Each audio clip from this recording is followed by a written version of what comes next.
Hey guys, think I can say guys. There's only dudes in the class. Um, so hopefully you've read or up on the reading and are enjoying it.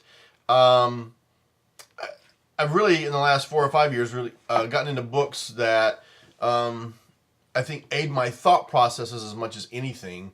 Um, a lot of the Oliver Sacks books, Musicophilia, uh, so on and so forth. The meaning of music. Aaron Copland's book, Listening to Music. Olive Bernstein's writings, those kinds of things really appealed to me. Those that are not written specifically about music education or music making, but kind of the larger umbrella things about how we think and how we perceive things and how we move through life and what have you. So hopefully you're enjoying the Ellen Langer books. They read very, very quickly. I hope you're finding that. The format of how she lays them out in the book. So many stories, so many analogies, metaphors, I think make the reading very, very simple.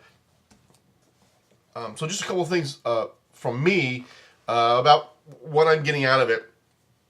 And forgive me for looking down at my notes. But I like that she, in a book called Mindfulness, she talks about mindlessness and just our inability, yeah, I'll call it that, inability to think, or maybe our habitual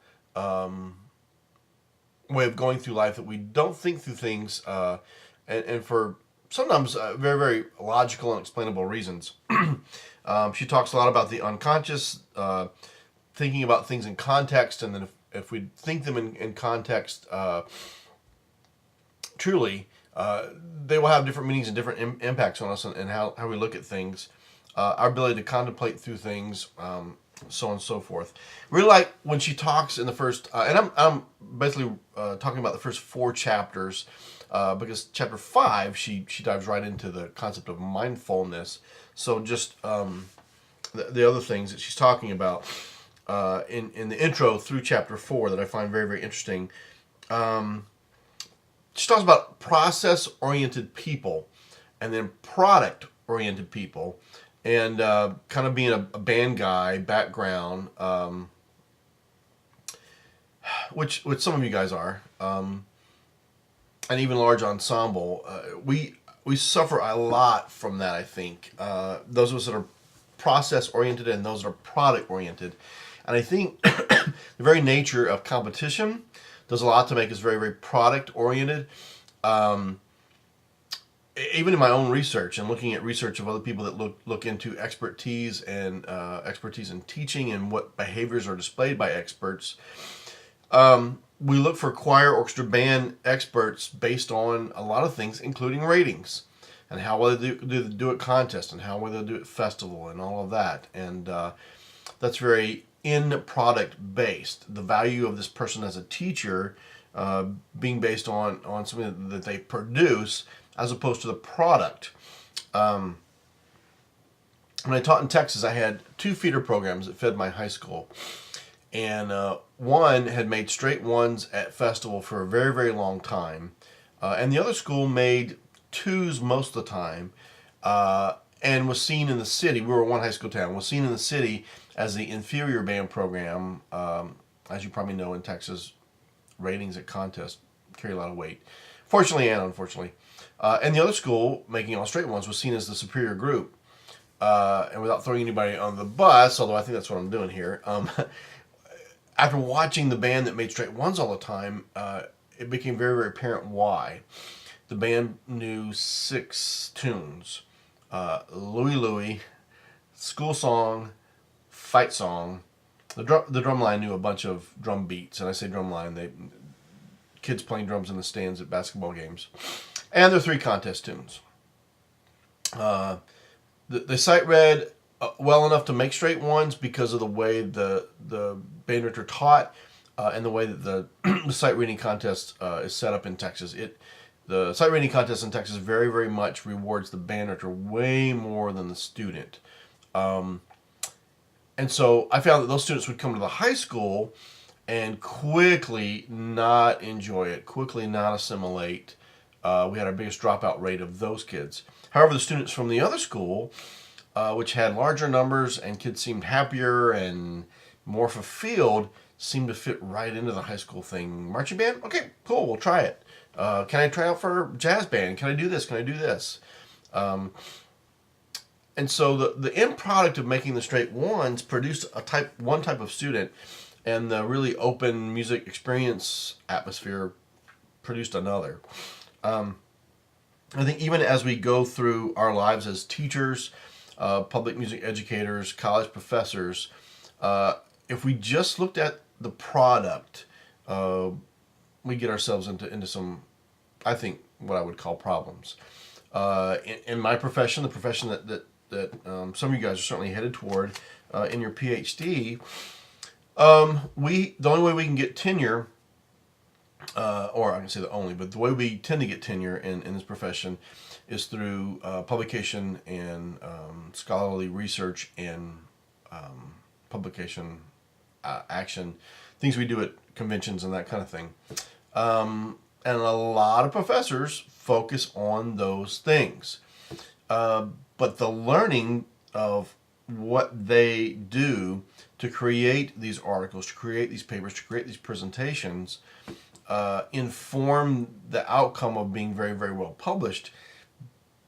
But maybe they don't stop and think, how do I pass this along to my students? How do I engage my students mentally through my own processes, the things I've learned through going through these processes? And what is it about that process that's important? I think I was a very, very product-driven thinker early in my career, and now am incredibly process-driven, maybe even to a fault. I want to know within 30 seconds why you're saying what you're saying. I want to know what outcome you want at that very moment as a result of what you're teaching and what you studied and what you're telling your students. So, sorry for the personal anecdote there, but it really speaks to me and my past behaviors.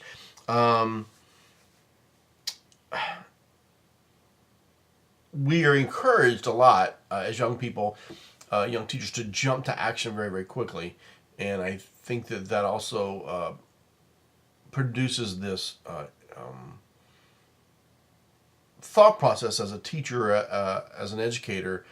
I got to go. I got to make this go. I got to make this happen. And we don't plan in the big picture. We don't think about the big picture of what we do. Therefore, we kind of become mindless in that there's this end product. I got to get there. What's the fastest way to get there? As opposed to the things that we do to get our students there. And as we know, all you guys have been around students enough and have taught enough and done enough to know it's the process is what hooks you. The process is what gets gets you there. There's a really famous study where someone looked at retention of musicians from high school into college, and then after that, and literally put the name of all 50 states on a piece of paper, folded those up, put those in a fishbowl, and drew out 10. Hawaii was one, New York was one, Texas was one, I think Florida. I don't remember the others. And started tracing students and programs to look at the overall retention rate of people that continue to play or sing, create music in some way, shape, or form. Whether they were music majors or not didn't matter. And I don't think you might have an argument with some people about the most effective music producing state in the union as far as public schools are concerned. But I don't think we can really argue it. I think school for school, distance for distance, square mile for square mile, Texas produces the best music programs in the country if the measurement is quality of the concert, quality of the production, quality of what they play at festival or contest or on their concerts. Even the all-state bands and those auditions, all those kinds of things, if that is your criteria. Now, that having been said, of all the states in the study, Texas came out dead last and New York came out first. And the researcher proposes that it's the overall atmosphere of the arts in New York that promotes that.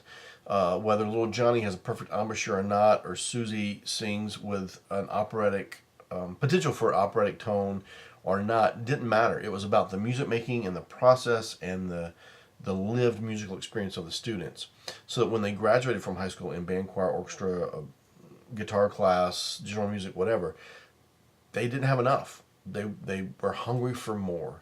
And I think in the big picture for all of us as music educators, that's really what we want. So if what we want is to create lifelong consumers of music, and maybe even specifically art music, music beyond just what's on the radio, I want to do this to hook the individual. Trophy's not going to do that. Being announced in first place is not going to do that. It's the warm fuzzies, it's the goosebumps, it's the musical, visceral, lived experience that's going to do that. So if that indeed is what we want, then what are we doing to get there, to produce that in our students every day? And I think there's a lot of conflict. I think there's a lot of people that would agree that that's what we want to do, but if we look at their actions in the classroom, we're being pretty mindless. We're doing what our middle school directors did, our high school directors did, no matter how much we love them or how great they were, so we keep producing the same things. If music education in our country is going to change, we're going to out-teach even the best teachers.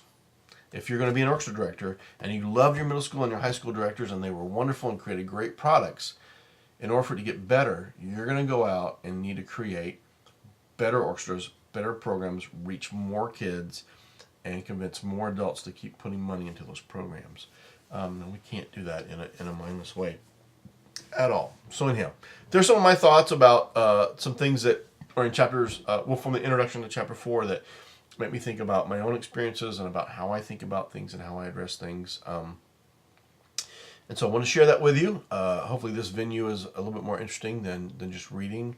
Hope to get things hooked up on Blackboard soon. I'm being promised that I'm moving toward the top of the list. Apparently there's a lot of professors that have some classes that are missing on Blackboard. So anyhow, hope you guys are doing well and that you're enjoying the reading. And we'll talk soon, and we'll set up a schedule, hopefully, that we can all meet. Although, like I said in the email recently, I don't think that's going to happen. But even individually to talk about some things on Skype and try to make this as interactive as possible. Happy reading. Take care. Bye.